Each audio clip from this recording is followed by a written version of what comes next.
chapel had no steeple. Unlike those grand city buildings, it was considerably smaller. However, there was a bell tower, and the pealing rang out, echoing against the trees behind. The rest of the wedding party gathered at the front of the building. My mother and father stood on one side of the gate with smiles plastered across their faces. A tear fell on my father's cheek. He brushed it aside and straightened his shirt so as not to seem affected by the affair. My heart quickened when my mother held her handkerchief over her mouth, trying to cover a gasp. I hoped of pride, and not relief at her last child marrying. My husband-to-be and his best man looked resplendent in claret frock coats. Matching grey-striped trousers and black top hats finished the look.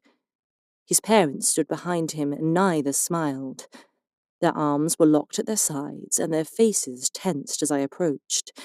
The intimidating sight made me stumble.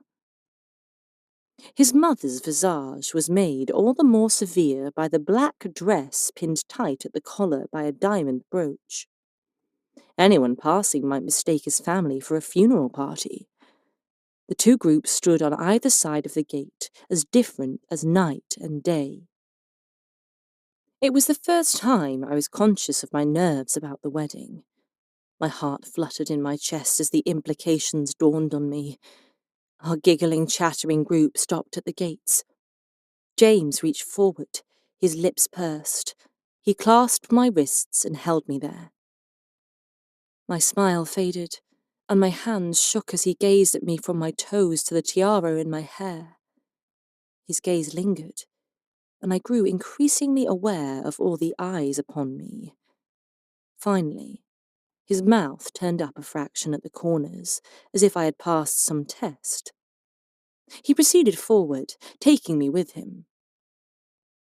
We moved through the tall, arched wooden door into the stone porch. Goosebumps appeared on my bare arms. The many candles released a sweet beeswax scent that joined the musty, cool air. It was as though the warmth of the summer sun could not penetrate these walls.